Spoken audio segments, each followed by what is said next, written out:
John Smith से बड़ा वाला करवाइए सर। किस किस की बुक्स में एंट्रीज करनी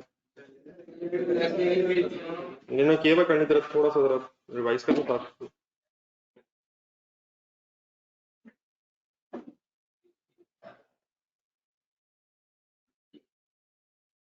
पेज नंबर और बता दीजिएगा क्या था। 4 page number 439 sir. F V L की बुक्स में मींस लेसन की बुक्स में एंट्रीज करवाना। लेस्टर ने हमेशा ही डिसाइड करना है कि लीज फाइनेंस लीज है या ऑपरेटिंग लीज है। रीजन बताएंगे ऑपरेटिंग लीज। देखो जरा डाटा देखो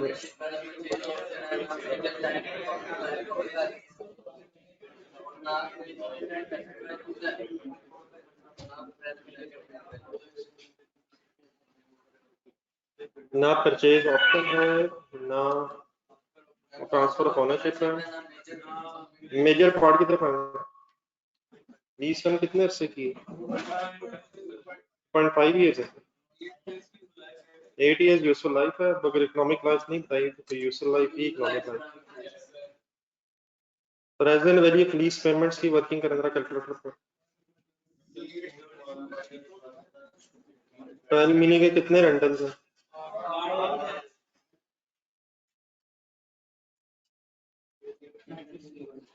96 है लीज पेमेंट्स का सम। प्रेजेंट वैल्यू लेने की जरूरत क्यों नहीं है? मतलब ये जो 96 है ना 200 से एज इट इज कंपेयर कोई नहीं होना मुझसे। मसूलन तो इसकी प्रेजेंट वैल्यू होनी चाहिए फिर कंपैरिजन होना चाहिए।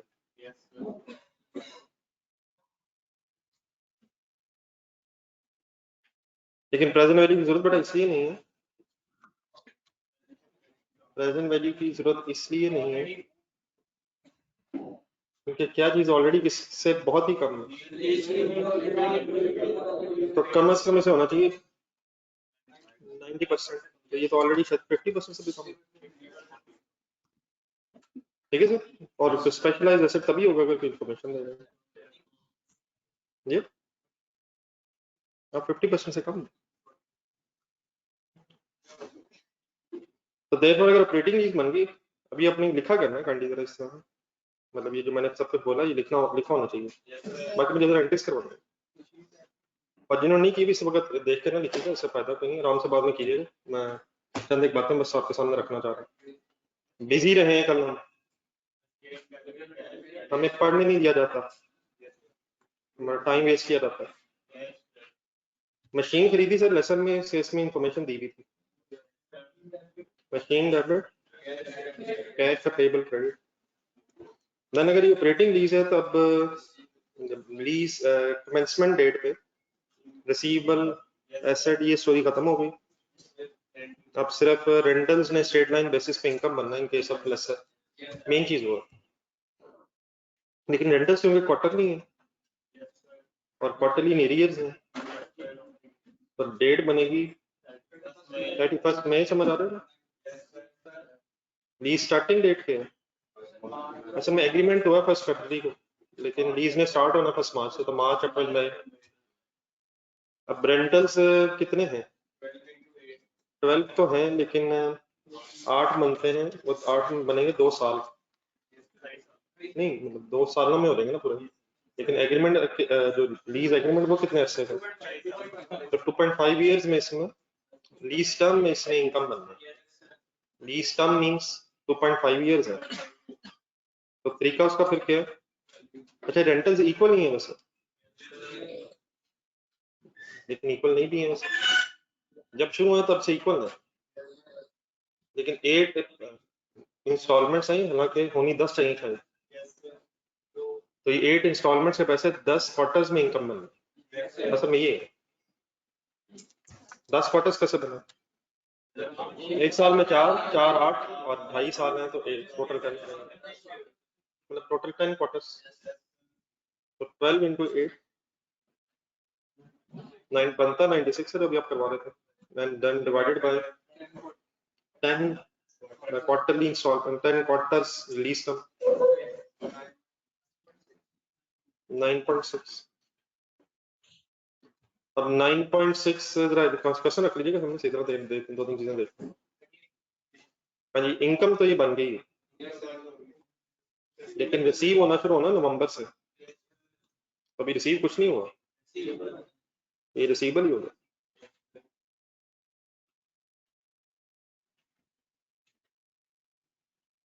पैसे कब मिलने पहले, कितने, कब? 12 मिलियन मिलेंगे, लेकिन कब से ऑनवर्ड्स? 30 नवंबर। नेक्स्ट डेट बताओ।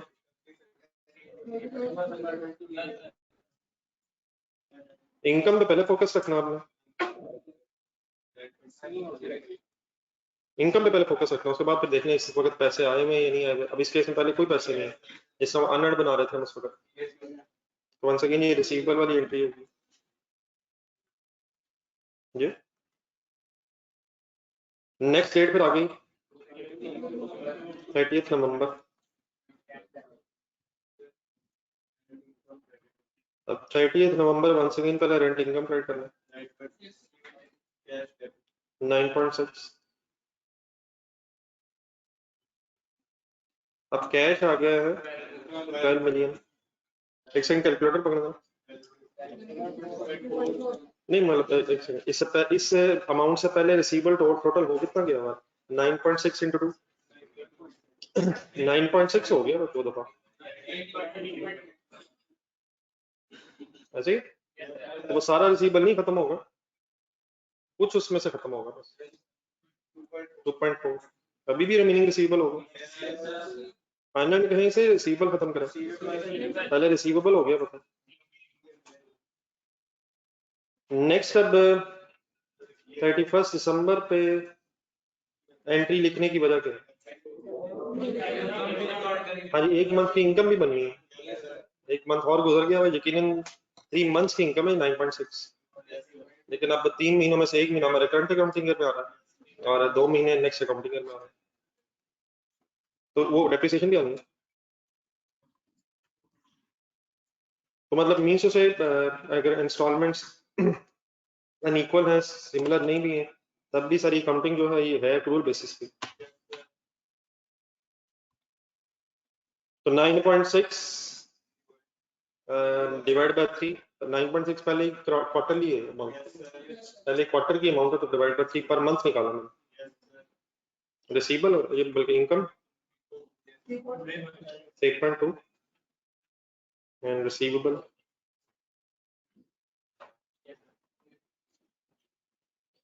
देन जरा डेप्रिसिएशन करवा दो।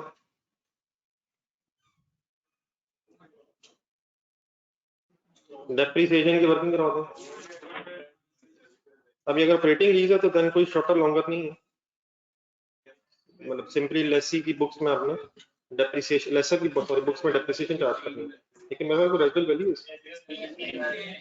-16 डिवाइड बाय 8 मल्टीप्लाइड बाय वजह वजह, ये लीज टर्म नहीं देख रहे आप, 1 जनवरी को खरीदा, यूजफुल लाइफ देख रहे हैं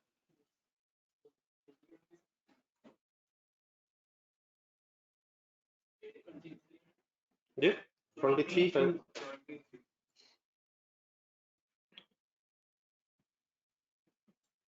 एक फिगर जरा कैलकुलेट कर दें कैलकुलेटर पे, रिसीवेबल रिमेनिंग कितना होगा जरा देख के सारा एंट्री स्टॉप नहीं करते।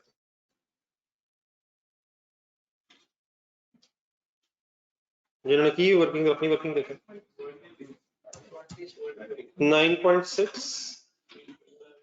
प्लस 9.6 दो दफा, -2.4 फिर प्लस 3.2 की होगा, तो मतलब अगर आपने कोई एक्सेट्स वगैरह बनाने हो तो फिर क्लोजिंग रिसीवेबल ये बनाए। बाकी इसमें जो दूसरा हिस्सा था लस्सी वाला, वो तो मेरे ख्याल वही था जो कल बात हुई है।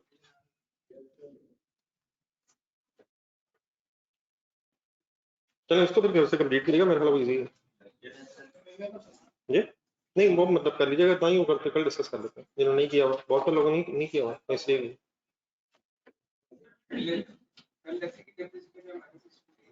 लेसी की डेप्रिसिएशन में आप तभी लेते अगर लेसी को एक्सपेक्टेड होता, तो लेसी वैसे भी डेप्रिशिएट अब जो करेगा मेरा ख्याल है कितने अरसे पे करेगा, shorter of the least and useful life वाली सिचुएशन हो जाएगी, तो ये 2.5 साल बाद वाली रेजिडुअल वाली नहीं, अगर कोई गारंटीड रेजिडुअल वैल्यू उसने देनी होती फिर वो कंसीडर कर रहे थे। तो ये वैसे भी 8 साल बाद बनी और लेसी ने डेप्रिशिएट कैसे करना है, shorter of the lease term and useful life, ownership नहीं ट्रांसफर हो रही, तो उसकी लीज टर्म पे 2.5 साल है।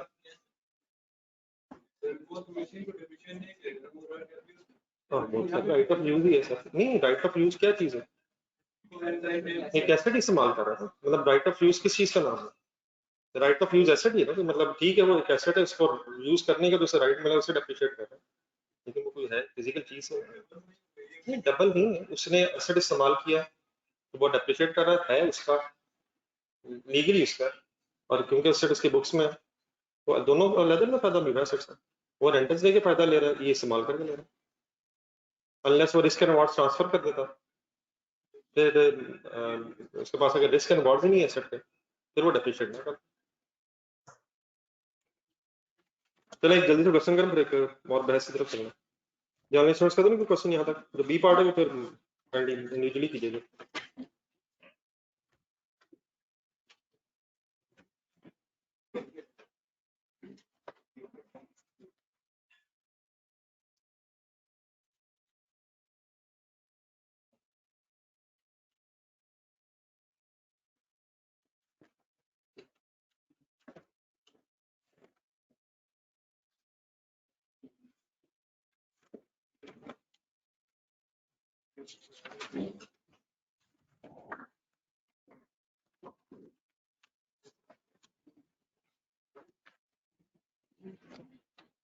ये पेज नंबर 344 निकलना,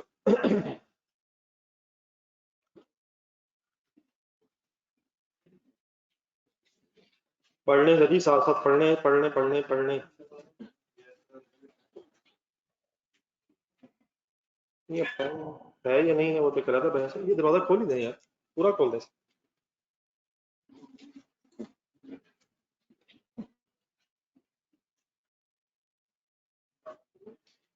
पेज नंबर 344 क्वेश्चन नंबर 2 पढ़ना शुरू करना।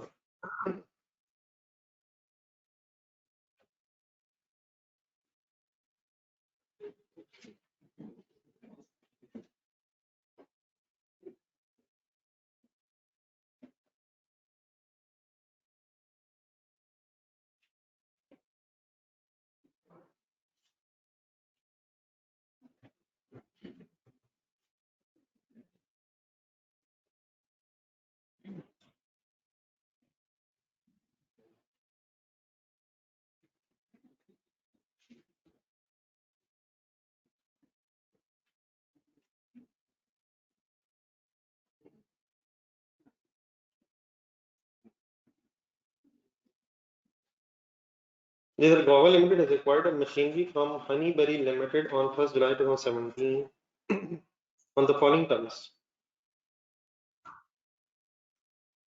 The non-cancellable period of the lease is 3.5 years. Each semi-annual installment of 48 million is payable in arrears. Semi-annual है, कितना अर्सा नहीं, मतलब सेमी एनुअल तो 6 मंथ हो गए ना, कितना पीरियड, 3.5 कितनी इंस्टॉलमेंट्स बने, 7। The lease contains an option to extend the lease term by 1.5 years. Each semi-annual lease installment in the extended period will be 15 million payable in arrears. Each semi-annual. Then next sentence, it is reasonably certain that the DL will, अभी ऐसे कि suspense से बना देता, जिस तरह जरा एक मिनट क्वेश्चन नंबर 12 ढूंढे chords,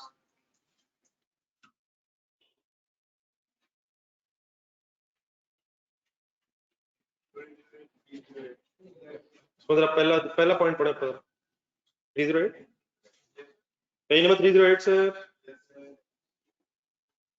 lease term is 4 years extendable up to a useful life of 5 years। फिर नीचे जाके आखिर मतलब पहले सस्पेंस छोड़ के एंड में जाकर उसने बताया assuming requirement, तो मतलब बिफोर एनी डिसीजन आपको क्वेश्चन पूरा पढ़ लेना चाहिए कि फाइनली कितना अच्छा फिर, ठीक है। अब आ रही इधर वापस, फाइनली लीज टर्म कितनी बन गई है, लेकिन फर्स्ट 7 सेमी एनुअल इंस्टॉलमेंट्स होंगी 48 million और नेक्स्ट 3 सेमी एनुअल इंस्टॉलमेंट्स होंगी 15 million। इम्प्लिसिट रेट गिवन है, यूजफुल लाइफ गिवन है, unguaranteed residual at the end of the lease term given है।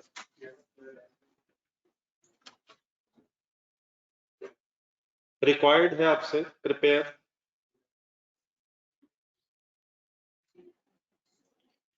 एक्सट्रैक्ट फ्रॉम किसके, लेसी है, और रिलेटेड नोट्स बनाने हैं 30 जून 18 के, लेकिन कौन सा नहीं बनाना, कौन सा बनाना बस पे।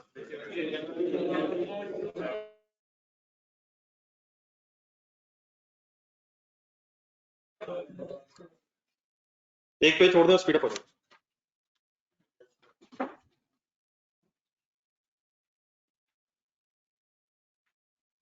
बताएं कैसे वर्किंग शुरू करें। ठीक है चलो, मतलब ठीक है। लेसी लेसर, लेसी का डिसीजन लेना, शॉर्ट टर्म लीज समझ है यार, लो वैल्यू एसेट लीज है, कर देंगे इनको।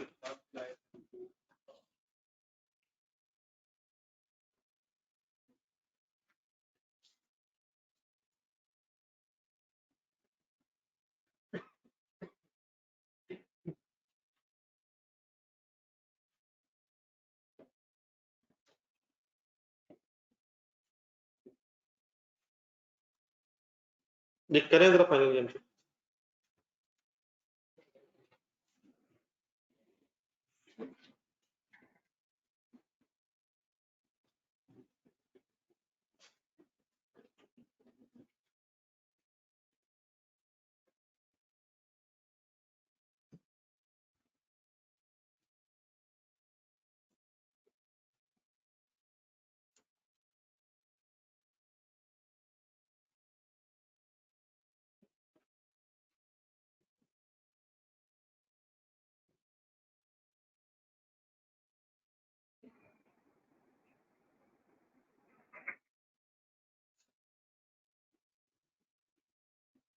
अमाउंट पता नहीं क्या,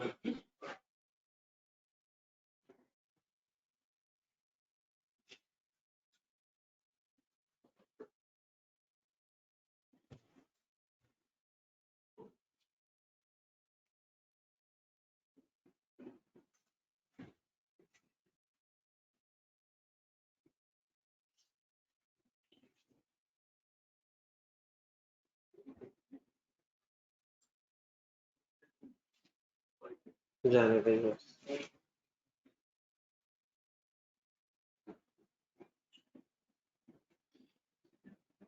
क्या क्या जुल्म किए। 27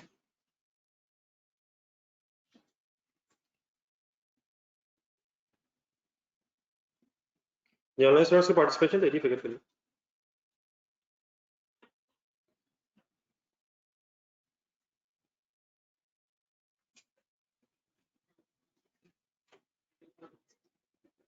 इतनी सी क्या हो गया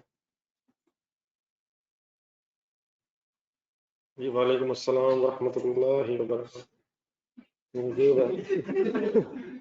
बस सर की तरफ से जवाब आया, अस्सलाम वालेकुम। जज़ाकल्लाह बैस साहब, आप फिगर भी भेज दें।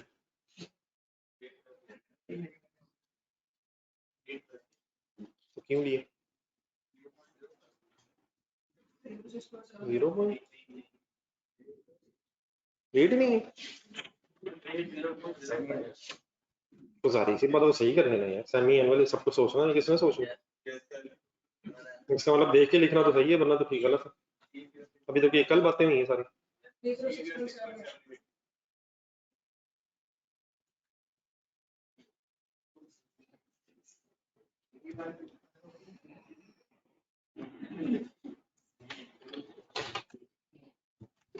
बस माइयों से बहस करवा लो साथ में।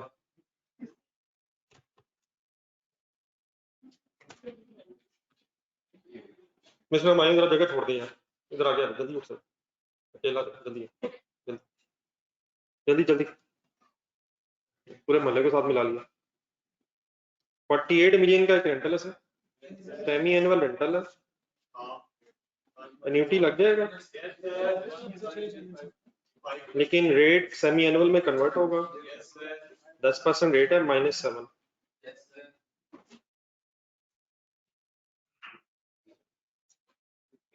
ठीक है।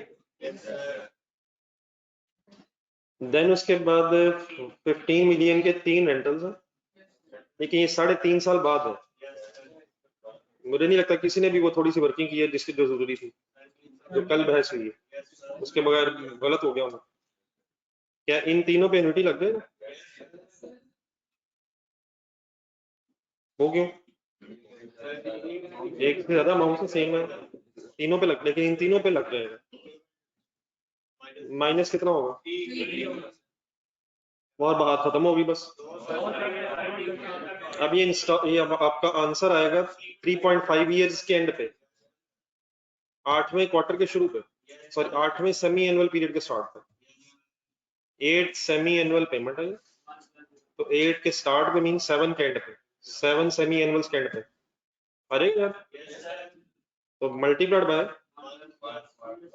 1 plus 0.5 minus 7 semi annual instalment minus 7 semi annual period, ठीक है। आगे यार, ये वो लास्ट 20 भी तो है। लेसी का सवाल है, अनगारंटीड का लेसी से कोई ताल्लुक नहीं है, तो गिवन तो है, तो गिवन है बस, ठीक है। किसका सवाल अगर होता तो वो भी लेते,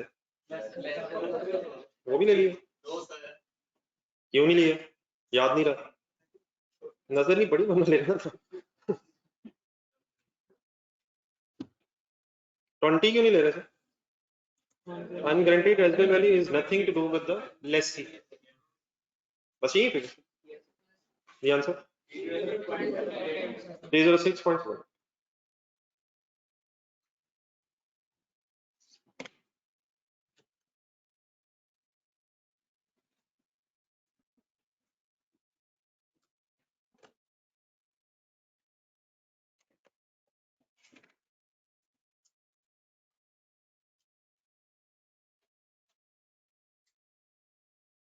आगे चल, अब आप चल करने दो।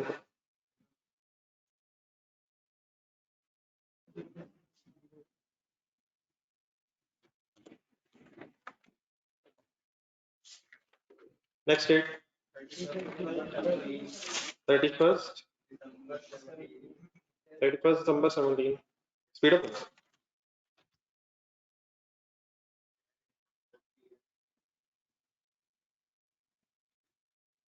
कैश आना जाना, कभी आता कभी जाता है, लेसी है, लीज लायबिलिटी डेबिट,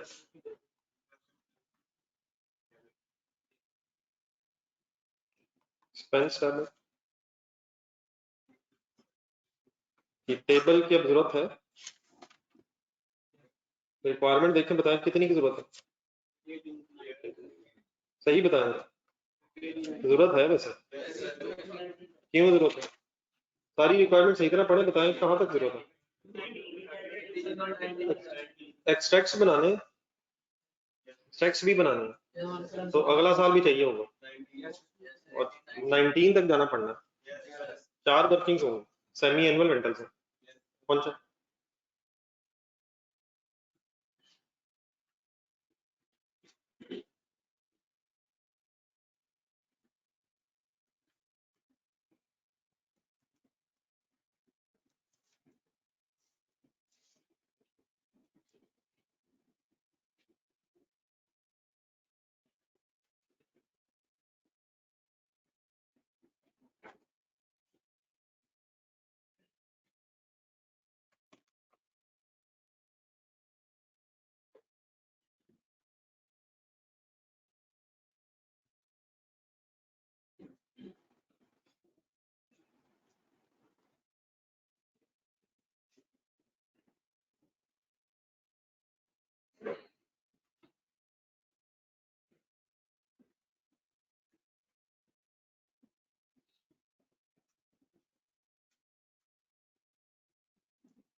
क्यों रुक गए 30 जून 19 पे, बल्कि क्यों गए हैं 30 जून 19 में, पहला तो ये सवाल है।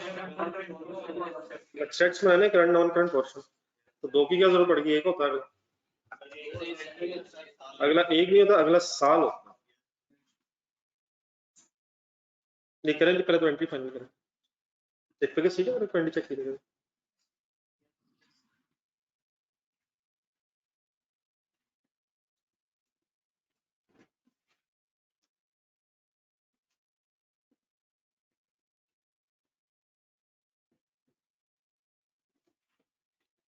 The cash credit by 48, 32.66, 15.34.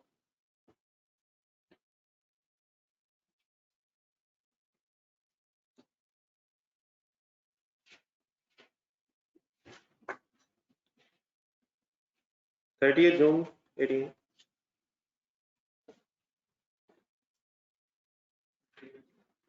Same entry.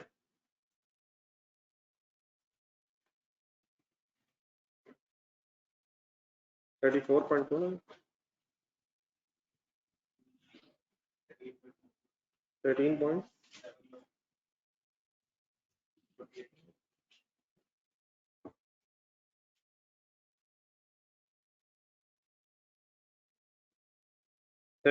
June 18. Depreciation debit. Accumulated depreciation credit.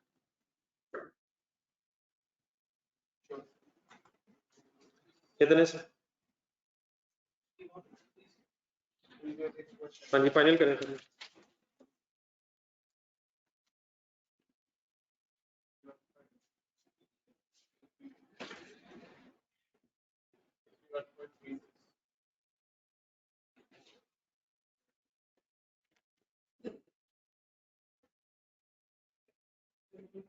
$306.7 divide का बताना सर, और सेक्स या गिवन भी है क्या? ओ कौन है ये? लेसी है, शॉर्टर क्यों है? ओनरशिप का ट्रांसफर की इंफॉर्मेशन नहीं। डन है प्लीज। 5 कहां से भरा है? 5 भी गिवन नहीं है। 3.5 plus 1.5 lease term finally 5 years हो गई। कितना बनेगा? 61.36। एंट्री सब सही है, चलो एक्सट्रैक्ट बना, अब मिस्टेक ना कीजिएगा।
डायरेक्टली एसी के सामने मेरे ना बैठे, अगर डायरेक्ट हवा पड़ रही है चल रहा है ये बंद है। नहीं मैंने कहा डायरेक्टली हवा पड़ी तो वैसे ही जुकाम हो जाएगा, ये वैसे ही हो गया।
जी sir, finally what is the figure of right of use sir, speed up sir, minus 61.36 to 45.4।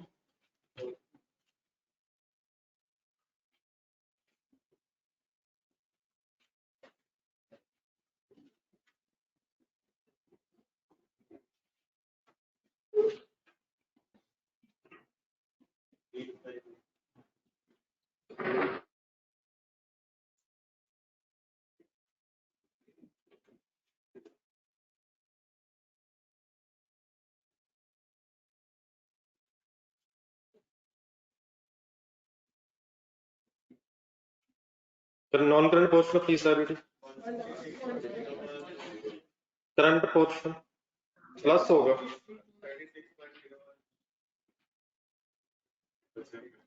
36.01 plus 37.81 73.82।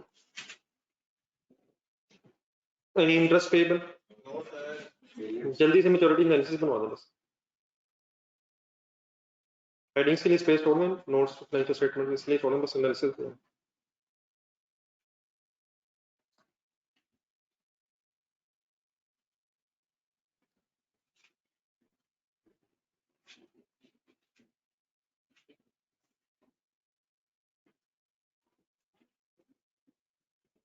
Accounting standard अब कहाँ तक पहुंचा? कल लेके आना है ये, मुझे नहीं, एक मिनट दिखाना जरा, जिनके पास अवेलेबल है कल लेके ना, मैं बताता हूँ वॉल्यूम कौन सा रहा ये रहा।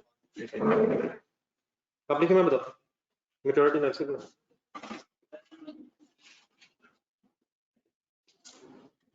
नहीं बस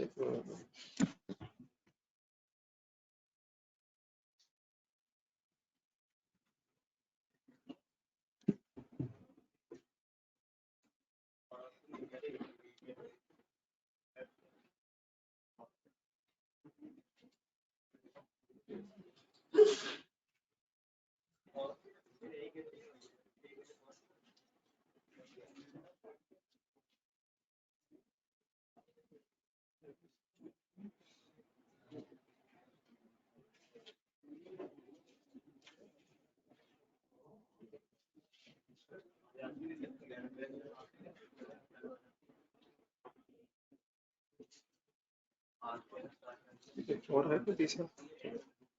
चलिए डिस्क्लोज बनाया, आप लोग देख लेते हैं कौन सा बनाना।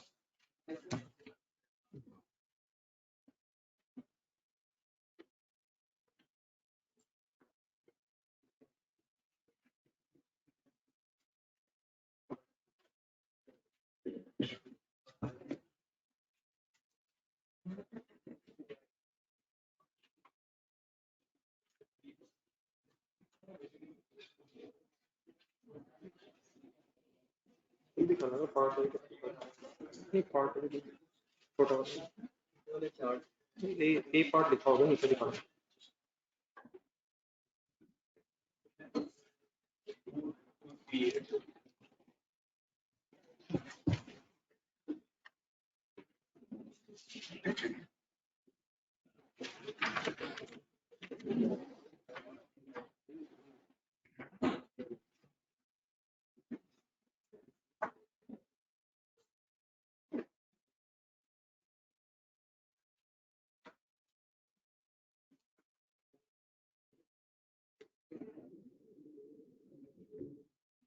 इसकी तस्वीर में डेस्कटॉप पे A1 इसी तरह के छोटे स्टैंड थे। ये A1 लाना लिख लग रहा था जिनके पास A1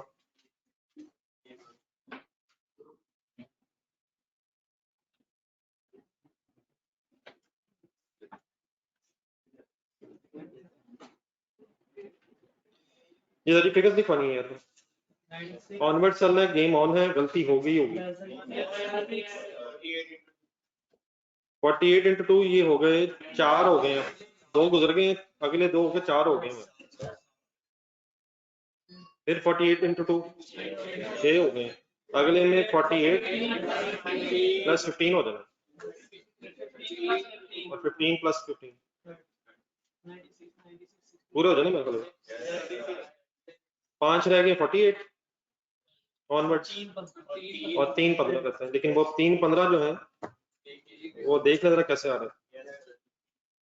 ठीक है, 3.5 ईयर्स वाला और 4 ईयर्स वाला फिर इकट्ठा हो रहा है।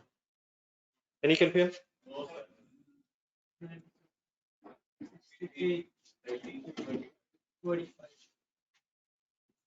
यार अनइक्वल है, आपने इक्वल करवाई नहीं।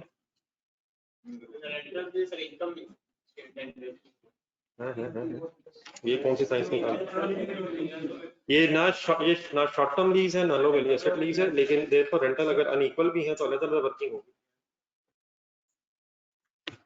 और अगर ऑपरेटिंग लीज हो फिर रेंटल अगर अनइक्वल हो तो फिर इनकम स्टेटमेंट बेसिस पर। अगर ये नॉर्मल लीज है या उधर फाइनेंस लीज है, कोई सी साइंस नहीं, अलग अलग प्रेजेंट में ली कल भी नहीं, पता नहीं डिटोल के नाम से था क्वेश्चन दे रहा, देखा फाइनल करें सर चीजें, एक ही काम हो जा रहा।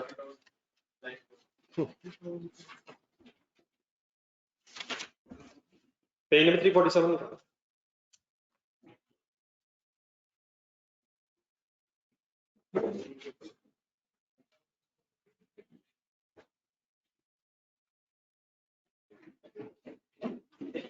Page number 347।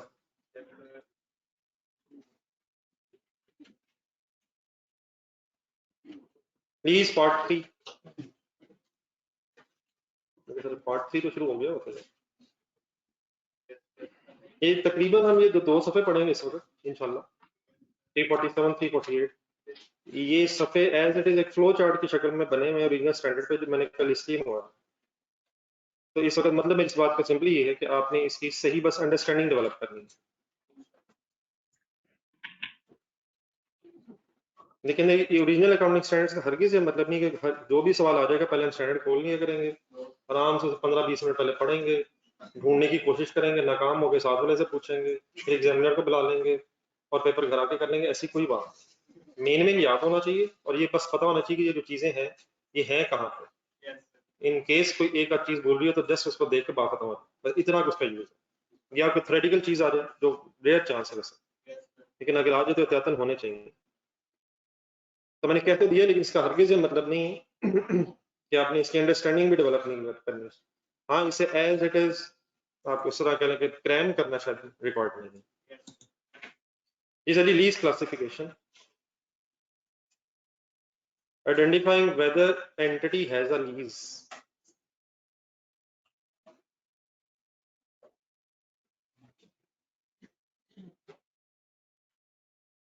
असल में सिर्फ गेम ये है सारी, अब आपने लीज तकरीबन पढ़ ली सारी। मैं अभी तक ये कहता रहा कि अगर आप कोई घर भी रेंट पे ले रहे हैं तो वो भी लीज है। अगर कोई आपने गाड़ी रेंट ए कार जो 1-2 दिन के लिए ली है वो भी लीज है। हाँ, वो शॉर्ट टर्म लीज हो सकती है, नहीं शॉर्ट टर्म हो सकती है, लो वैल्यू नहीं। व्हीकल की लीज लो वैल्यू नहीं, शॉर्ट टर्म हो सकती है।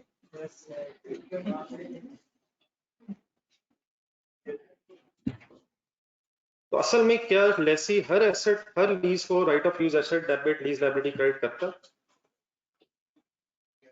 करता है। अगर short term lease yellow value asset lease हो तो करता है। तो क्या हर किराए वाली चीज को ऐसे ही करना है? तो एक बड़ी लंबी सी बहस है कि ये सारा जो स्टैंडर्ड बना है उसकी रीजन क्या है। तो अब मेरी ये बहन ने जो बात की है इसको एक्सप्लेन करने के लिए आगे बढ़ना। मैं कहना क्या चाहता हूँ, पहले नजर आता हूँ। सबसे पहले हेडिंग लिखी हुई लीज क्लासिफिकेशन का आगे, identifying whether entity has a lease. अब यहाँ एंटिटी मींस क्या हो?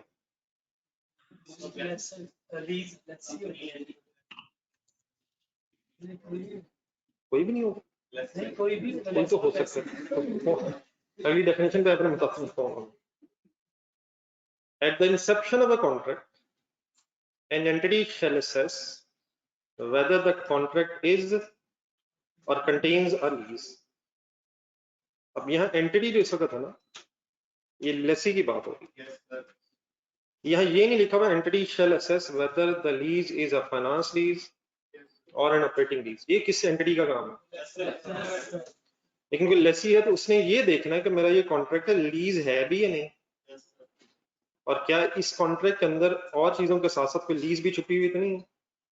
तो दोबारा पढ़ेंगे, whether the contract is a lease या कॉन्ट्रैक्ट कंटेन्स लीज। इसका क्या मतलब है? मतलब कॉन्ट्रैक्ट में कुछ और भी है और लीज भी है, तो क्या कॉन्ट्रैक्ट में लीज छुपी हुई है? ये हर एंटिटी ने देखना है स्टार्ट ऑफ द कॉन्ट्रैक्ट। अब देन इसे स्टैंडर्ड ने आपको एक लीज कॉन्ट्रैक्ट की डेफिनेशन दे दी, और इसी डेफिनेशन की फिर आगे एक्सप्लेनेशन है। कॉन्ट्रैक्ट इज और contains a lease if the contract conveys the right to control the use of an identifying asset for a period of time in exchange for consideration। तीन चार इसमें इंपॉर्टेंट चीजें हैं जो एक्सप्लेन होनी है। Right to control the use of an identified asset for a period of time means lease term, and in exchange for consideration means share rentals. Lessee ने ये देखना है कि क्या कॉन्ट्रैक्ट के मुताबिक कोई आइडेंटिफाइड एसेट ऐसा है जिसके यूज को कंट्रोल करने का राइट, जिसको यूज करने का के कंट्रोल का राइट ट्रांसफर उसे हुआ है in exchange for a consideration for a period of time. अपनी जरा ट्रांसलेशन करेंगे।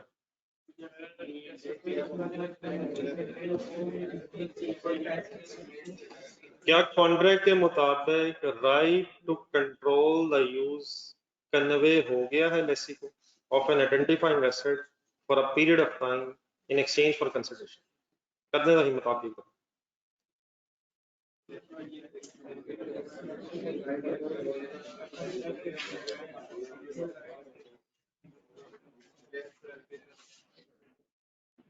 तब ये एक डेफिनेशन ऑफ लीज है।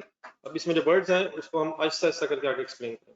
सबसे पहले आगे हेडिंग आ गई, इज द एसेट आइडेंटिफाइड।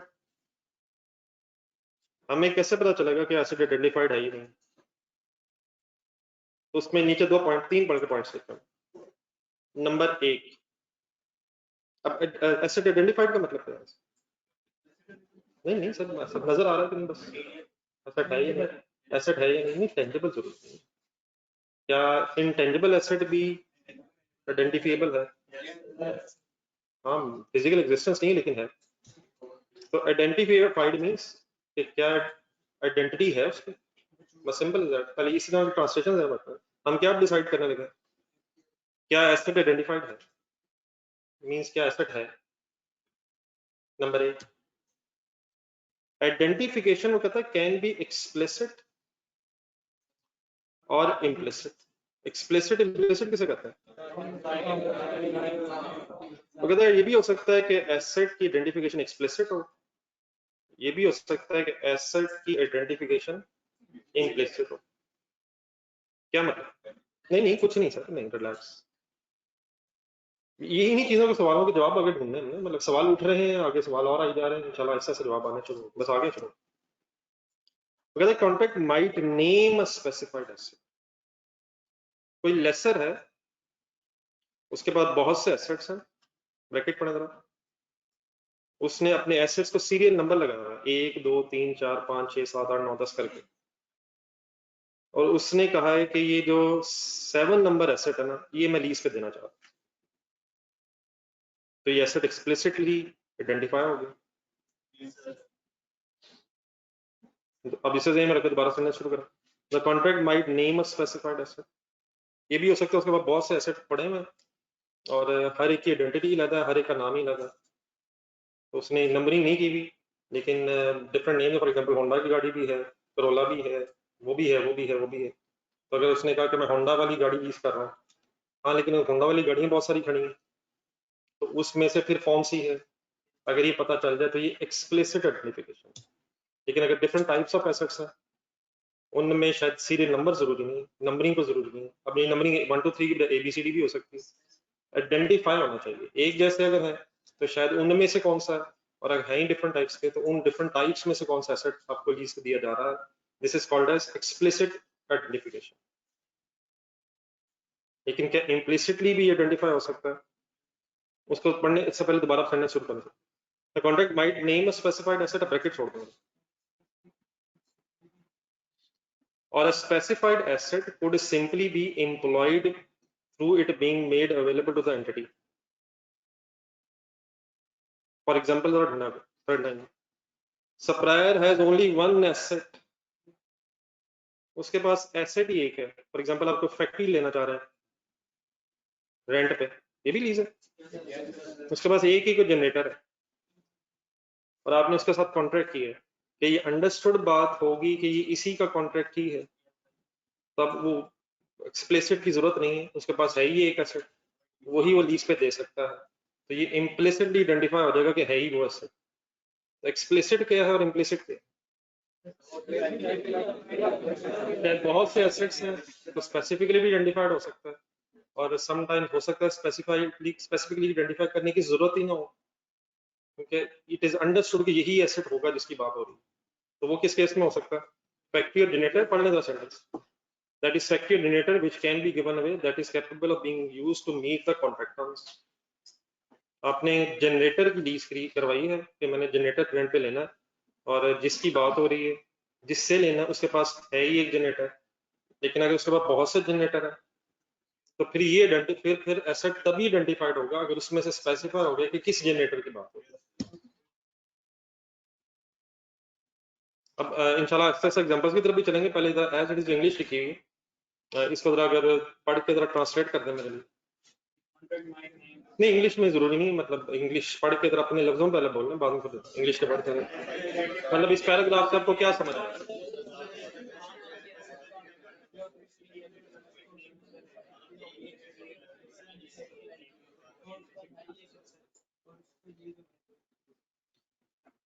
तो क्वेश्चन इस वक्त ये राइज हुआ हुआ कि इज द एसेट आइडेंटिफाइड, तो नेक्स्ट उसके आंसर में पहला ये है कि एक्सप्लिसिट आइडेंटिफिकेशन भी हो सकती है और इम्प्लिसिट आइडेंटिफिकेशन भी हो सकती है। इसमें टेंजिबल इंटेंजिबल वाली स्टोरी नहीं है, टेंजिबल एसेट भी एक्सप्लिसिटली आइडेंटिफाई हो सकता है और इनटेंजिबल भी एक्सप्लिसिटली आइडेंटिफाइड और इम्प्लिसिटली आइडेंटिफाई हो सकते हैं, तो वो नहीं बहस। एक्सप्लिसिट मींस शायद कॉन्ट्रैक्ट में बताया हुआ है कौन सा एसेट है, और इम्प्लिसिट मींस बताया तो नहीं है कॉन्ट्रैक्ट में, लेकिन ये अज्यूम्ड है कि यही वाला एसेट होगा। तो एसेट इस कॉन्ट्रैक्ट में आइडेंटिफाइड है या नहीं है, वो लिख के भी आइडेंटिफाई हो सकता है और शायद बगैर लिखे भी अंडरस्टूड भी हो सकता है, दैट इज इम्प्लिसिट। समझ आ गई प्लीज? ये क्या मतलब, वो बगैर लिखे भी आइडेंटिफाई हो सकता है अगर है इसके पास हो। जी B, portion of an asset can be an identified asset, ये भी हो सकता है कि पूरा एसेट नहीं, आपने एसेट का कुछ हिस्सा रेंट पे लिया और देयरफॉर वो हिस्सा भी एक आइडेंटिफाइड एसेट हो सकता है। अब यहाँ जरा थोड़ा सा एग्जांपल आगे आएगी, आईटी का नॉलेज आपका जरा टेस्ट होगा। जी अपार्टमेंट तो सिंपल है, फ्लोर का कोई एरिया, सॉरी प्लाजा है, उसका कोई एक फ्लोर है, पूरा प्लाजा तो नहीं है लेकिन उसका एक पोर्शन है, क्या वो भी कोई आइडेंटिफाइड एसेट हो सकता है? आपने हॉस्टल का कोई कमरा, पूरा हॉस्टल नहीं है, क्या वो रूम भी कोई आइडेंटिफाइड एसेट हो सकता है? It is a portion of an asset, अब इसकी बात करने लगे। Identified asset could just be a portion of an asset, लेकिन वो पोर्शन ऑफ द एसेट कब आइडेंटिफाइड एसेट कहलाएगा? If portion is physically distinct, तो मतलब यहाँ से ये अंडरलाइन करना, इफ पोर्शन इज क्या, अ floor of a plaza, room of a hostel, ठीक है, बन जाएगा रूम ऑफ हॉस्टल। फिजिकली अलग अलग होते हैं, सेपरेट। ये समझ रहे ब्रैकेट में लिखा फ्लोर ऑफ अ प्लाजा, एक प्लाजा में बहुत 10 फ्लोर है, उनमें से कोई एक फ्लोर आप ले रहे हैं, या ये भी हो सकता है फ्लोर के कुछ हिस्सा रेंट पे ले रहे हैं, अलग फिजिकली डिस्टिंक्ट है। एन आइडेंटिफाइड एसेट, अब ये जरा गौर से पढ़ना आराम से, can not however simply be the portion of the asset's capacity.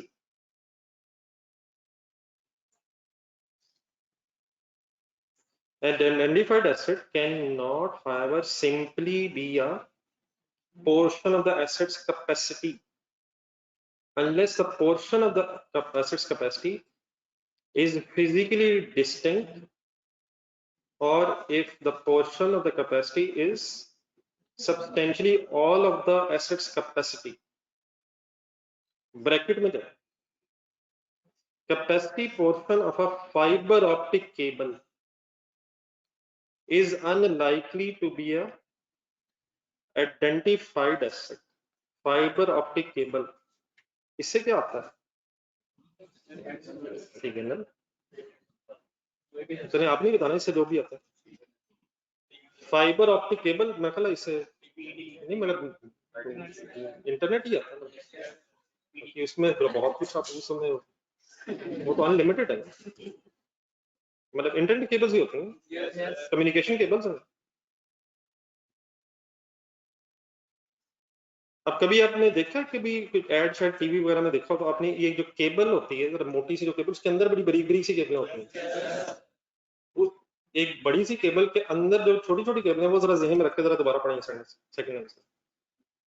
An identified asset cannot however be simply portion of an asset capacity unless a portion of the asset's capacity is physically distinct, or if the portion of the capacity is substantially all of the capacity. ठीक है, मतलब आपने अगर इस fibre optic के जो भी इसकी कम्युनिकेशन है, इसमें भी मेरा ख्याल है इसकी कोई ट्रैफिक आ रही होगी, इसमें इंटरनेट ट्रैफिक यही बोलते हैं। तो अगर उसमें से फॉर एग्जांपल आपने 60% पोर्शन खरीदा हुआ और बाकी 40% जो अदर कंज्यूमर्स को बेचा जा रहा है, इस तरह हो सकता है। Capacity of what, fibre optic cable, उसमें जो मतलब जो उसकी स्पीड आ रही है, उसमें से आपने डेडिकेटेड को 60% अपने लिए रखी हुई है और बाकी 40% बाकी कंज्यूमर्स की। तो वो कहता है ये जो कैपेसिटी आपने खरीदी है, और अगर इसको फिर हम इसके पैसे हम रेंट के तौर पे दे रहे हैं, मंथली इसके पैसे दे रहे हैं जो हमने कैपेसिटी खरीद ली है, तो the identified asset can not simply be the portion of the asset's capacity. पहले तो वो कहता है ये आइडेंटिफाइड एसेट नहीं है unless the portion of the asset's capacity is physically distinct. अब जरा वो तारों के अंदर बरीक बरीक तारों वाले के अंदर चले, अनलेस वो जो तारें वो 60% हमारी हैं, कौन सी, उस फाइबर ऑप्टिक केबल के अंदर जो वो बरीक बरीक सी तारें हैं, उनमें से 60% फिजिकली हमारी हैं, या unless portion of the asset's capacity substantially all. अब मेरा ख्याल है 60% जो बनेगा, ये फिर सब्सटेंशियली ऑल शायद नहीं बनेगी, 100% करें या क्लोज टू 100% करें, जिसमें वो 90% उधर वर्ड आया था, अनलेस मेजर पार्ट। इसमें सिंपली भी सब्सटेंशियली का यहाँ मतलब हमें मेजर ही समझना चाहिए, क्योंकि स्टैंडर्ड में सब्सटेंशियली ना परसेंटेज में बताया हुआ है, तो substantially means major part of the asset's capacity. तब असल में यहाँ किन एसेट्स की बात हुई है, उसको ब्रैकेट में एग्जांपल के साथ समझना है, यानी कि यहाँ टेंजिबल एसेट्स की तरह से बात नहीं हो रही। तो फाइबर ऑप्टिक केबल को ज़हन में रख के जरा ये सेंटेंस फाइनल करते हैं। अगर आपने इस फाइबर ऑप्टिक केबल की कुछ कैपेसिटी परचेज की है, तो क्या ये फाइबर ऑप्टिक केबल की कैपेसिटी परचेज करके आपका ये जो एसेट है आइडेंटिफाइड एसेट कहलाएगा? नहीं, अब यहाँ तक नहीं कहलाएगा, बाय डिफॉल्ट नहीं कहलाएगा। तक identified asset can not however be simply a portion of the asset capacity, as it is नहीं कहलाएगा, अनलेस क्या या क्या होगा, अनलेस ये जो एसेट्स कैपेसिटी ये फिजिकली डिस्टिंक्ट हो, या अगर ये फिजिकली डिस्टिंक्ट तो नहीं है लेकिन सब्सटेंशियली पोर्शन कवर कर रही है, तो देन ये भी आइडेंटिफाइड एसेट हो सकता है। इन अदर वर्ड्स, शायद पूरी केबल ही हमने डेडिकेटेडली ली हुई और उसके अगेंस्ट हम रेंट पे कर, तो अगर ये फॉर एग्जांपल फिजिकली डिस्टिंक्ट नहीं है और portion of the capacity is substantially not all है और not all of the capacity है, तो उस केस में आप कोई right of use asset debit करके लीज लायबिलिटी क्रेडिट नहीं करेंगे। आप इसे सिंपली एक rent agreement means expense debit और कैश पेबल क्रेडिट की स्टोरी चलाएंगे। क्यों चलाएंगे ऐसे? क्योंकि ये लीज ही नहीं है, क्योंकि एसेट आइडेंटिफाइड नहीं है। लेकिन अगर क्या या क्या हो जाए तो फिर आप क्या करेंगे?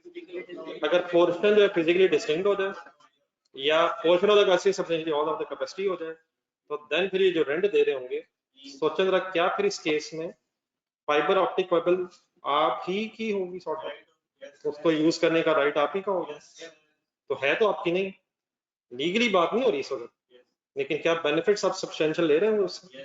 तो इन दिस केस फिर ये केबल भी एक आइडेंटिफाइड एसेट हो जाएगा और फिर आप कहेंगे ये लीज है। और अगर ये फिर लीज है तो तब आप फिर जाएंगे कि अब ये शॉर्ट टर्म लीज है, even then short term lease हो सकती है अगर कॉन्ट्रैक्ट ही अप टू 1 ईयर है और कोई परचेज ऑप्शन नहीं, तो इवन देन हो सकता है फिर अल्टीमेटली आप कहीं लीज तो है लेकिन फिर शॉर्ट टर्म है। लेकिन अगर ये short term lease allowable asset lease ना बनी तो फिर आप इसका नॉर्मल अकाउंटिंग ट्रीटमेंट करेंगे, that is right of use asset debit and lease liability means to say. अब जरा ऊपर वापस नहीं, शायद हम थोड़ा सा जरा अंडरस्टैंड करने की पोजीशन में आ गए। फर्स्ट लाइन और जरा दोबारा पढ़ें। एंटिटी ने सबसे पहले क्या असेस करना है, असल में बात अब क्या हो रही है कि लीज है भी या नहीं, और अगर फॉर एग्जांपल लीज ही नहीं है तो फिर ये IFRS 16 भी नहीं है। फिर अगर आप पैसे दे भी रहे हैं तो वो स्टेज ऑफ एक्सपेंस के तौर पर है, आप कोई सर्विसेज ले रहे हैं उसका एक्सपेंस के तौर पर है। हाँ, अगर ये लीज है और आप लेसी हैं, फिर अगला सवाल ये है कि अब ये लीज कौन सी है, शॉर्ट टर्म है, लो वैल्यू है या नॉर्मल लीज है, तो फिर उसके बाद अकॉर्डिंगली आप ट्रीटमेंट करें।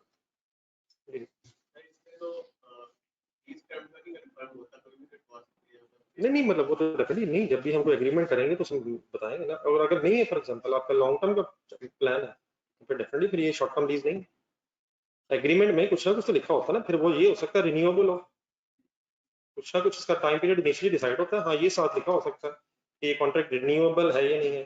फिर अगली स्टोरी आ जाती है जो क्वेश्चन में पढ़ते हैं, is it reasonably certain.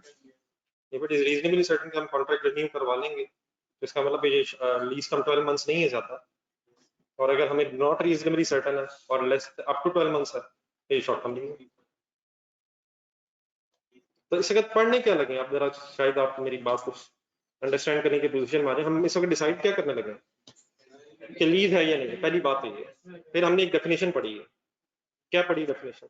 Lease तब है अगर कॉन्ट्रैक्ट जो है वो कन्वे करता हो किसी आइडेंटिफाइड एसेट के यूज के control for a period of time in exchange for consideration.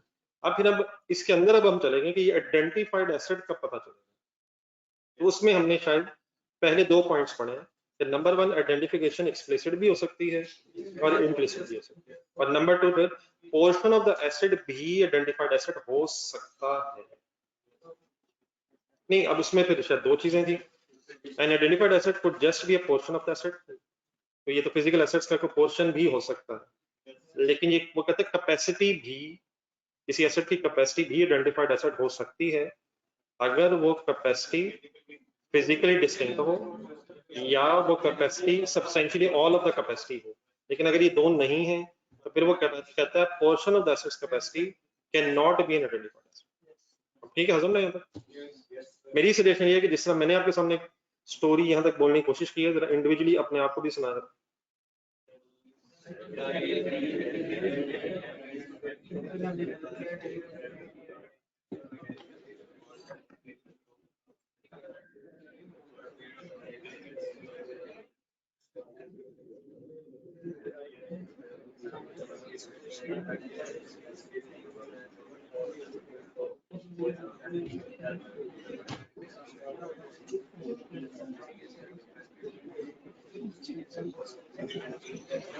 Mister Humayun इतनी दूर से मेरे सामने मेरे ख्याल इसलिए आए कि वो इंटरेस्टेड है, कि वो बताना चाहेंगे क्या बात हो रही है, एसी के लिए आए। ये वजह भी हो सकती है, इसमें क्या है? जी सर, मेन हेडिंग क्या चल रही है और हम कहाँ पहुंच गए? नहीं, हाँ, एसेट आइडेंटिफाइड है इसमें। नहीं, इस वक्त की मेन हेडिंग है एसेट आइडेंटिफाइड, उसमें हम सी पॉइंट पर। assets are not considered as identified if the supplier has substantive right of substitution. Substantive का meaning significant aspect, material या significant, significant right of substitution. Substitution का मतलब नहीं, substitution change, replace है.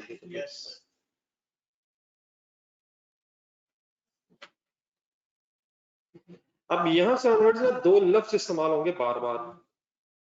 एक वर्ड आएगा supplier, आगे से, और एक वर्ड आएगा कस्टमर.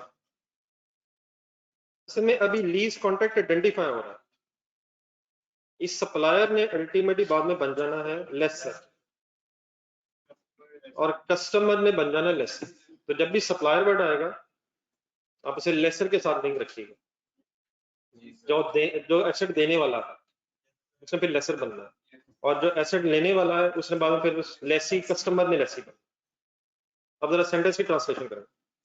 वो कहता है एसेट आइडेंटिफाइड नहीं कंसिडर होगा अगर सप्लायर मींस लेसर के पास सिग्निफिकेंट राइट ऑफ सब्स्टिट्यूशन मौजूद है, सिग्निफिकेंट राइट ऑफ रिप्लेसमेंट मौजूद है. मींस अगर वो चाहे तो आपको जो दिया हुआ एसेट है वो आपसे लेके और दे दे. लेकिन हमें कैसे पता चलेगा, ये भी स्टैंडर्ड ने बताया कि क्या ये राइट ऑफ सब्स्टिट्यूशन सिग्निफिकेंट है या नहीं है लेसर का. उसमें नीचे दो पॉइंट्स आते हैं. अगर ये दोनों पॉइंट्स अप्लाई होंगे तो बोल दें काइंडली फिर क्या कंसिडर करेंगे. नहीं, एसेट आइडेंटिफाइड क्यों नहीं होगा, क्योंकि फिर ये अज्यूम किया जाएगा कि supplier has substantive right of substitution means significant right of replacement. Replacement किसे कहते हैं, बदल सकता है, बदल सकता है. तो अब सप्लायर, अब ये हमें कैसे पता चलेगा क्वेश्चंस में, उसके लिए दो पॉइंट्स दिए हुए स्टैंडर्ड में. A supplier right to substitute asset is considered substantive if supplier has both, दोनों या कोई एक. नंबर एक, practical ability to substitute, और ब्रैकेट एक सेकंड छोड़ दें, एंड आगे लिखा हुआ and would benefits economically. Examples फिर अभी देखेंगे. If it substitute asset, number एक वो सब्स्टिट्यूट करने की एबिलिटी भी रखता हो, और नंबर दो सब्स्टिट्यूट करने से उसे कोई पैसों का फायदा भी हासिल हो. अब इसका मीनिंग क्या है, वो मीनिंग समझने के फिर हम एग्जांपल्स में जाएंगे.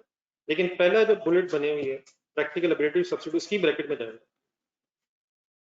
Specialised nature can not be substituted, वजह बताए, तो वो एक ही होगा, और अगर बहुत से हैं फिर वो शायद स्पेशलाइज नहीं होगा. तो अगर कोई स्पेशलाइज्ड एसेट की लीज है तो उसमें नॉर्मली क्या अज्यूम करेंगे कि supplier has no practical ability to substitute, वजह बता. एक ही. तो सब्स्टिट्यूट का मीनिंग क्या था, बदल सकता है. लेकिन कोई स्पेशलाइज्ड एसेट और है कि है ही एक, तो इसका मतलब वो फिर नहीं बदल सकेगा, और देयरफॉर फिर लीज हो जाएगी या नहीं. हिम्मत हिम्मत, फिर एसेट आइडेंटिफाइड हो जाएगा और देयरफॉर लीज होगी अनलेस बाकी कंडीशंस ना मिले. लेकिन दो वर्ड्स, दो सेंटेंसेस में मेन वर्ड्स के. नंबर एक, ability to substitute and would benefit, किसको फायदा हासिल हो इकोनॉमिकली, उसको मीन सप्लायर को. सब्स्टिट्यूशन से उसको फायदा भी हासिल हो, वो ये भी नहीं कि मजाक कर रहा है बस ऐसे, तो वैसे ही आपको तंग करने के लिए कह रहा है ये वाली गाड़ी दे दें, ये ले लें. तो ये ऐसे नहीं, उसको इससे कुछ फायदा भी हासिल होता. अब वो फायदा कैसे हासिल हो सकता है, एग्जांपल 1 में. Plaza has suppose 8 floors. First 2 floors are given on rent. However, owner, supplier, ultimately क्या बनेगा, lessor, has the right to substitute these 2 floors if new customer provide higher rent and then transfer first customer to other floors of the plaza. ये जो नीचे वाले floors होते हैं ना, अक्सर इनका रेंट ज्यादा इसलिए होता है कि वहाँ कस्टमर्स का आना जाना आसान होता है. लेकिन वो ऊपर होते हैं वो फिर नहीं, सीढ़ियां तो शायद अब जमाने गुजर गए हैं, लेकिन इवन देन वो लिफ्ट से ऊपर जाना पड़ता है.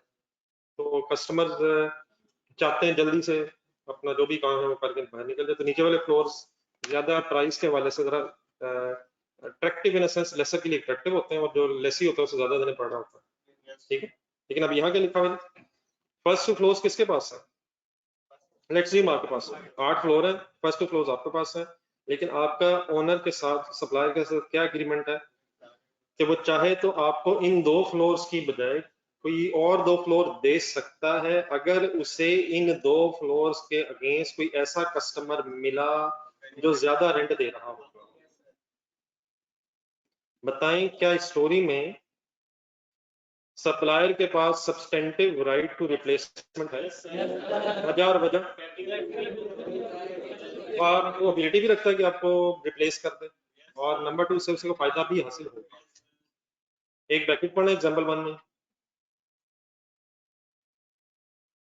और फॉर एग्जांपल अब ये तो प्लाजा के एंगल से होगी बात, फिर व्हीकल्स के एंगल से उसके बाद एक से ज्यादा गाड़ियां खड़ी हैं और उसने वंस अगेन आपसे एग्रीमेंट किया हुआ है, अगर मुझे किसी आपके पास जो गाड़ी है इसका मुझे और किसी कस्टमर से हायर एंड मिला तो मैं आपसे गाड़ी वापस लेके आपको कोई दूसरी छोटी गाड़ी दे दूंगा, और मैं और देयरफॉर मैं आपसे एग्रीमेंट लेक्चरिज्म करूंगा। ठीक है, तो अगर वो गाड़ियां बदलने की पोजीशन में है और इसको बदलने से इसको फायदा भी को हासिल होगा तो वी से सब्सटेंटिव सब्स्टिट्यूशन राइट मत लो। पहले जरा छोटी छोटी एग्जांपल से समझ आती है वैसे। हाँ तो फिर डेफिनेटली वो नहीं, एबिलिटी पे सब्स्टिट्यूट ही नहीं होगा। आपके साथ अगर एग्रीमेंट किया है और एसेट ही एक है तो वो सब्स्टिट्यूट नहीं कर सकते। एसेट बेतहाशा है लेकिन उसे जो रेंट आप दे रहे हैं वही मार्केट रेंट है, ज्यादा रेंट मिलने की उम्मीद ही नहीं है। तो अगर वो फॉर एग्जांपल आपसे कहता है यार ये जो गाड़ी आपके पास है ये सुबह काइंडली इधर ही खड़ी करते हैं, कोई और दूसरी ले जाएगा, लेकिन उससे अगर उससे कोई एक्स्ट्रा बेनिफिट नहीं है तो ये भी कोई सब्सटेंटिव राइट टू सब्स्टिट्यूशन नहीं कंसिडर होता। दोनों चीजें होनी चाहिए, क्या नंबर एक सब्स्टिट्यूट कर सके, प्रैक्टिकली सब्स्टिट्यूट कर भी सकता है, और नंबर 2 से कुछ एक्स्ट्रा बेनिफिट भी मिलता हो। नहीं लेकिन ये एग्रीमेंट में लिखवाया होगा नहीं, वो अगर रिवाइज हो जाएगा और देयर फॉर एग्जांपल एग्रीमेंट ये हुआ है कि वो सब्स्टिट्यूट नहीं कर सकता तो फिर खत्म है। फिर इसका मतलब उसके पास सब्स्टिट्यूशन राइट ही नहीं है, और देयर फॉर एसेट आइडेंटिफाइड और फिर लीज है, यही तो सब बात। अगर for example right of substitution जो है सिग्निफिकेंट है तो बताएं क्या एसेट आइडेंटिफाइड है, और फिर लीज ही नहीं, फिर ये सिंपल रेंट एग्रीमेंट कराया, फिर ये सिंपल। एग्जांपल 2 देखेंगे तो कहते हैं if an asset is located at the customers premises, तो मशीन की लीज हुई है और वो मशीन की लीज अब यहाँ सॉरी बल्कि पहले ये डिसाइड करें कस्टमर कौन है, यहाँ लेसी है। कोई एस मशीन की लीज हुई है और लेसी ने वो मशीन अपनी प्रेमिसेस में इंस्टॉल की हुई है। किस चीज की लीज हुई है और वो कहाँ है, और वो लेसी के प्रेमिसेस में है। अब उस मशीन को दोबारा उठा के लेके जाना और ये कहना दोबारा मशीन ले जाए शायद डिफिकल्ट होगा और कॉस्टली भी होगा टू सब्स्टिट्यूट। देयरफॉर इस केस में क्या वर्ड्स होंगे आपका, नहीं सही है स्टैंडर्ड वाले वर्ड्स, नहीं चलो ठीक है वो भी हो जाएगा, नहीं वो तो कंक्लूजन है ना। इस केस में फिर हम क्या क्या अज्यूम करेंगे कि सब्सटेंटिव राइट ऑफ सब्स्टिट्यूशन नहीं है, substitution rights are not substantive, therefore asset will be considered as identified and therefore these अब है। अब वहां से उठाना लेके आना और फिर उसे कहना नई मशीन लेके जाना, शायद आप एज अ कस्टमर भी कहेंगे भाईजान आप ले ही गए। इस कहानी को खत्म करें, हम दोबारा हैं फिर लेके जाएं फिर इंस्टॉल करें फिर आपने अगले दिन कहना फिर दे दें, तो इस मजाक को रहने दें, कोई और ही बंदा ढूंढ लेते हैं, हम रहने देते हैं इस तरह बिजनेस करने को। तो अगर एसेट कहाँ ही है तो फिर क्या हो जाएगा जिसकी वजह से सब्सटेंटिव राइट ऑफ सब्स्टिट्यूशन नहीं रहेगा।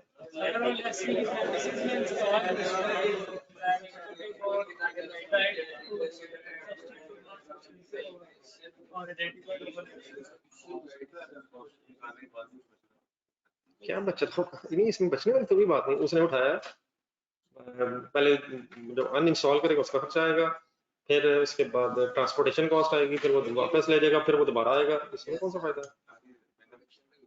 नहीं वो ठीक है, पर अगर लेकिन फिर आप इस चक्कर में पड़ जाएंगे मैं दूसरी मशीन लेके आऊँ फिर मैं इंस्टॉल करूँ तो अगले दिन वो फिर आ जाए, इंस्टॉल कर लिया ना अब दे दें अगर इंस्टॉल नहीं की तो मैं कल आऊंगा। If the right of supply is considered to be substantive based on the above criteria, ऊपर वाला above criteria में 2 पॉइंट्स हैं, then asset is, और यार वो कहता है substantive है, तो फिर वो identified नहीं है और therefore फिर lease नहीं। आखिरी बार ये कहता है if it is difficult to determine whether supply is right to substitute is substantive or not, फिर अगर फॉर एग्जांपल हमें क्वेश्चन पढ़ के समझ ना आए कि सब्सटेंटिव सब्स्टिट्यूशन राइट है या नहीं, तो फिर शायद एक अजम्पशन के तौर पे बताया कि आप अज्यूम करें कि सब्सटेंटिव सब्स्टिट्यूशन राइट नहीं है। अगर क्या मुश्किल हो जाए तो फिर क्या अज्यूम करें?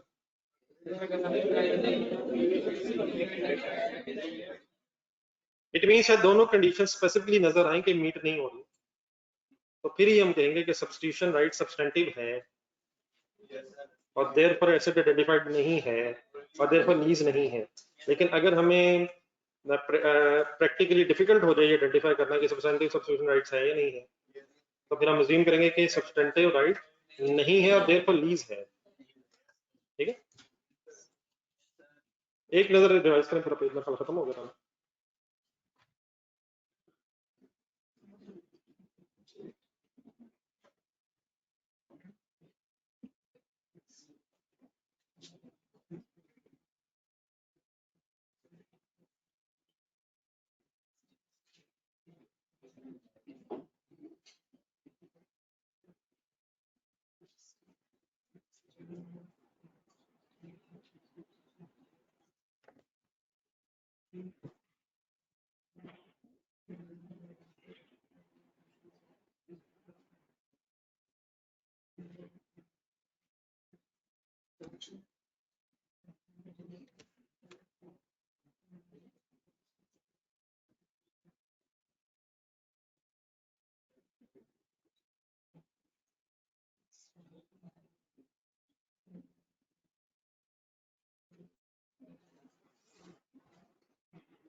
बड़े दिनों बाद तशरीफ लाते हैं सप्तान साहब एंड अदर्स एज वेल, बाकियों के नाम नहीं पता इसलिए मैं कह नहीं सकता।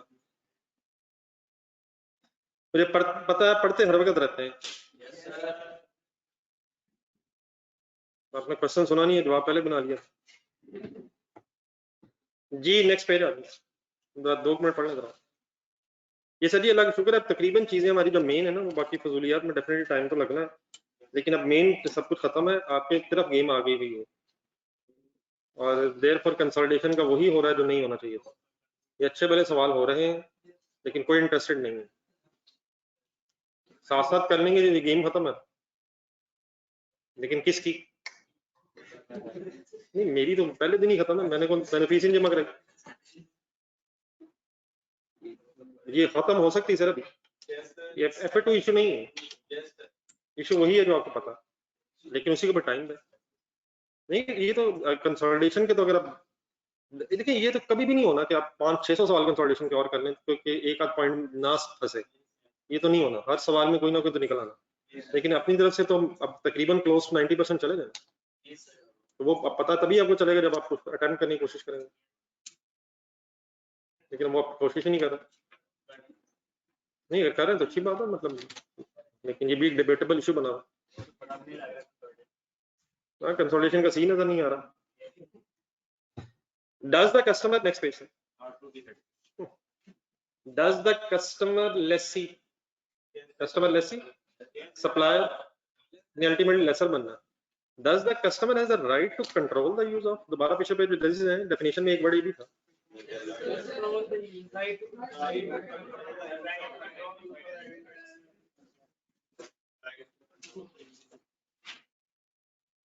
जिसमें right to control the use of asset भी है। तो अब अगला सवाल ये शुरू हो गया कि क्या वाकई कस्टमर के पास से राइट है कि वो यूज को कंट्रोल कर सकता है, एसेट के यूज को। अब इसके 2 पॉइंट्स आ गए, हमें कैसे पता चलेगा? तो कहते हैं customer shall be consider to have, ये होता है, या अज्यूम टू हैव है। डीम्ड मींस क्या होता है? मतलब it is assume to have the right, समझा जाएगा। द कस्टमर शैल बी समझा जाएगा टू हैव, नहीं ठीक है, मतलब बात सीधी समझ आ गई। डीम में फंसे होता, the right to control the use of asset if ये कब समझा जाएगा कि उसके पास राइट है to control the use of asset? Number A, he has right to obtain substantially all benefits and he has a right to direct the use. अब ये दो चीजें आ गई। अब यहाँ से आगे फिर हमने कौन सी अब दो नीचे हेडिंग्स ढूंढा था। पहले अब हमने डिस्कस करना है कि right to substantially all of the benefits का कैसे हमें पता चलेगा, और फिर अगली हेडिंग काफी नीचे जाकर दरमियान से आ गई, तो right to direct the use में फिर दो पॉइंट्स आ जाएंगे, और दो में से जो बी है उसके फिर दो आ जाएंगे। अल्हम्दुलिल्लाह। तो दोबारा ही जरा दो तरह कमेंट कर ली। ये कब अजीम किया जाएगा? नंबर एक, कि उसके पास right to control the user है या नहीं, सब्सटेंशियली ऑल बेनिफिट्स हो, and right to direct the use of asset. तो ये तो वर्ड्स एज इट इज है, लेकिन अल्हम्दुलिल्लाह कोई अच्छा रटा नहीं। हाँ, इतना जरूर पता होना चाहिए कि ये एंड है। एंड मीन के ये दोनों वंस अगेन होंगे तो क्या होगा, नहीं होगा तो क्या होगा। ये अजीम किया जाएगा कि कस्टमर के पास right to control the use है, और अगर एसेट भी आइडेंटिफाइड है तो फिर फाइनली लीज है। एक ही है, दोनों है। अकॉर्डिंग टू डेफिनेशन क्या है? Right to control the identified asset, identified asset भी हो और right to control the use भी हो। The right to substantially all of the benefits. चलें ये कल पढ़ते हैं, आपके पास स्टैंडर्ड होना चाहिए कल। और आज इस तरह करें, कंसल्टेशन वैसे आ जाए कल, टेस्ट आ जाए कंसल्टेशन में, टाइम मिले तो मेरा आज इस तरह करें विदाउट एनी क्वेश्चन। जरा लीज का ये जो पार्ट 2 वाला चैप्टर है, इसको जरा जस्ट एक रीडिंग दे जरा। Operating lease, finance lease, it should take 45 minutes without any question. आपने रजिस्टर साथ रखना, जहां जहां आपने कुछ एक्स्ट्रा लिखा हुआ है वो साथ रिलेट करें, नहीं सिर्फ एक रीडिंग पूरे चैप्टर। वो तो वही मैंने कहा था, आपकी मर्जी। मैंने 3-4 मेन तो बता दी हैं, बाकी अपनी मर्जी से जो जो करना। आज कंसल्टेशन का टेस्ट है, सिर्फ कंसल्टेशन है। अब IFRS 9 के साथ आना है, वो मंडे ट्यूसडे रख लीजिएगा नेक्स्ट। सिर्फ कंसल्टेशन है, सिर्फ कंसल्टेशन के 2 क्वेश्चन। जी शेयर मैं करवा, टेस्ट शेयर करवा देता हूँ। और यार उबैद वही स्टैंडर्ड लाना है यार। अब स्टैंडर्ड का नाम बता दें जी, एक नई गेम शुरू हो गई, स्टैंडर्ड पार्ट A1। उबैद आपके पास तो सारे इकट्ठे ही पड़े होने जहां भी आप बैठे हैं, तो आपने कौन सा लेके आना? आपने अपने पास सारे रख लेने।